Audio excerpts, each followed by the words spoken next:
आज डिस्कस करेंगे mathematical logic chapter का, जो कि मैथ्स 1 है 12th स्टैंडर्ड का। तो उसका इंट्रोडक्शन पार्ट आज डिस्कस करेंगे। सो इंट्रोडक्शन पार्ट में एटलीस्ट जानेंगे कि मैथमेटिकल लॉजिक होता क्या है। तो let's start the topic. Okay, so mathematics is a logical subject. So यहाँ पे हमने स्टार्ट किया लाइक दिस सेंटेंस, मैथमेटिक्स एक लॉजिकल सब्जेक्ट है। आपको ये समझना है पहले यहाँ से कि लॉजिकल सब्जेक्ट का मीनिंग क्या हुआ, कि ऐसा सब्जेक्ट जिसमें कोई भी टॉपिक, आपको कोई भी कॉन्सेप्ट अगर समझना है, कोई भी क्वेश्चन समझना है, कोई भी थ्योरम समझना है मैथमेटिक्स में, तो उसमें लॉजिक की जरूरत पड़ती है, लॉजिकल है। अब लॉजिकल का मतलब क्या होता है? लॉजिकल का मीनिंग हुआ कि उसमें रीजन की जरूरत पड़ती है। हिंदी में बोलते हैं उसको तर्क शक्ति की जरूरत पड़ती है, प्रॉपर रीजन की जरूरत पड़ती है। It requires proof which depends upon proper reasoning and even sometime mathematics में, sometime क्या, mostly mathematics में जितने भी theorem, जितने भी topics होते हैं उसको हम proof भी कर सकते हैं। तो उसको proof करने के लिए हमको proper reasoning की जरूरत पड़ती है। एंड अगेन रीजनिंग का मीनिंग होता है कि लॉजिक उसमें ऐड करना, यानी उसमें प्रॉपर रीजन ऐड करना। As you can see, reasoning requires logic. The word logic is derived from the Greek word. Logic एक ग्रीक वर्ड से बना है, LOGOS, लोगोस। इसका मीनिंग होता है रीजन। सो ओवरऑल ये मीनिंग हो गया कि अगर आपको मैथमेटिक्स को समझना है तो उसमें हर एक कॉन्सेप्ट में प्रॉपर रीजन की जरूरत पड़ती है, जिसको हम बोलते हैं रीजनिंग और लॉजिक। रीजनिंग और लॉजिक। ओके, सो अभी आपको समझना है थोड़ा सा और डिटेल में या एक सिस्टमेटिक वे में कि mathematics depend on reasoning, reasoning depends on logic, and logic is nothing but proper reason. So overall mathematics always depends on proper reason. So और एक डिफरेंट वे में समझते हैं इसको कि प्रॉपर रीजनिंग क्या होता है, प्रॉपर लॉजिकल सब्जेक्ट क्या होता है, उसको प्रॉपर वे में समझते हैं। Language is the medium of communication of our thoughts. For communication we use sentence. मतलब क्या हुआ कि जब भी हमारे माइंड में कोई थॉट आता है तो उसको कम्युनिकेट करने के लिए हम क्या यूज करते हैं? Language. Like we can communicate our thoughts with other person with the help of language. But suppose we want to discuss or we want to share logical thing or logic, so we have to use statement, which is nothing but a special type of sentence. जैसे हमको thoughts के लिए language की जरूरत पड़ती है, उसी तरीके से हमको लॉजिक्स के लिए स्टेटमेंट की जरूरत पड़ती है, जो कि एक स्पेशल टाइप का सेंटेंस होता है।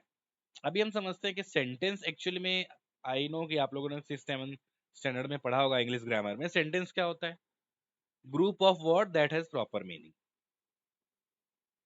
मीन्स ऐसा ग्रुप ऑफ वर्ड्स, ऐसा कलेक्शन ऑफ वर्ड्स जिसका प्रॉपर मीनिंग हो, उसको जो है सेंटेंस कह सकते हैं। जैसे कि मान लीजिए कि यहाँ पे एक सेंटेंस हो गया, ही इज ऑनेस्ट, वह ईमानदार है, इसमें 3 वर्ड्स है और उसको मिला के हमने एक प्रॉपर सेंटेंस बना दिया, इसका प्रॉपर मीनिंग है, इसलिए सेंटेंस है। Okay, but if you see the statement, अब स्टेटमेंट सेंटेंस से कैसे डिफरेंट है? देखो, अ स्टेटमेंट इज डिक्लेरेटिव और असर्टिव सेंटेंस। एक ये स्पेशल टाइप का सेंटेंस होता है जो कि डिक्लेरेटिव और असर्टिव होता है। मींस इधर ट्रू होगा, फॉल्स होगा, या तो इसकी वैल्यू, या तो इसका जो आंसर है ट्रू में होगा या तो फॉल्स में होगा।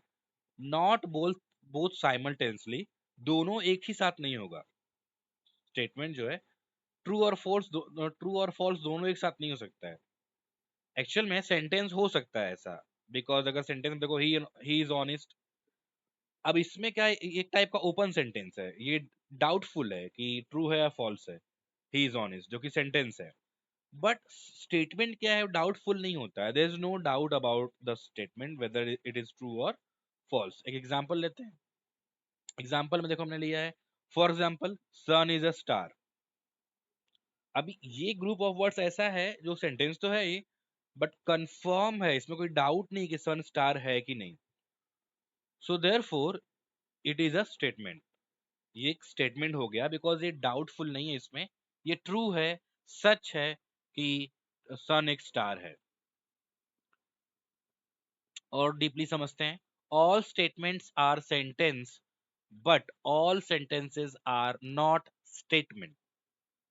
क्या मतलब हुआ?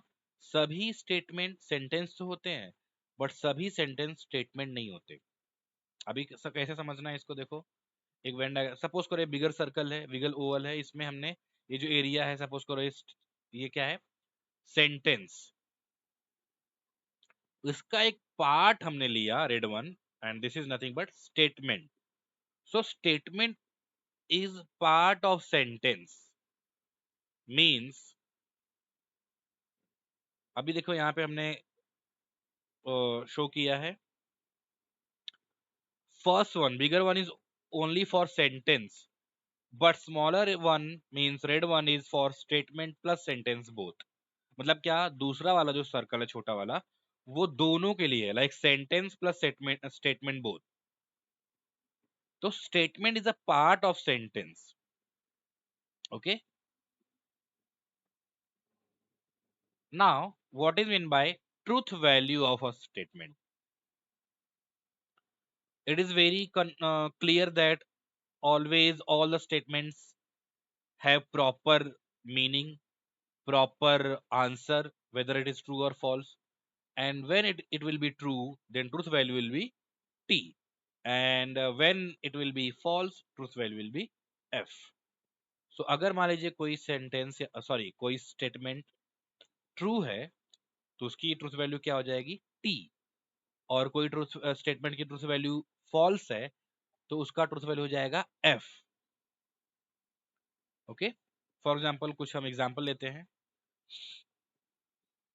सन राइजेस इन द ईस्ट। अभी क्या है, ये प्रॉपर इसमें कोई डाउट नहीं है कि सन जो है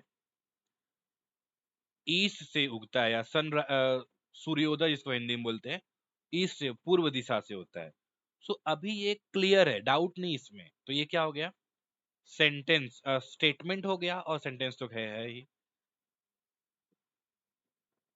5 × 2 = 11। अब इसमें डाउट हो सकता है कि अभी ये क्या है, सेंटेंस है या स्टेटमेंट है? 5 × 2 = 11। अब इसमें कोई डाउट नहीं है कि ये रॉन्ग है, मतलब ये रॉन्ग है, कंफर्म है ये, बिकॉज 5 × 2 = 10 है, सबको पता है। तो अभी ये रॉन्ग है, एटलीस्ट कंफर्म है, तो इसकी ट्रूथ वैल्यू क्या हो जाएगी? F।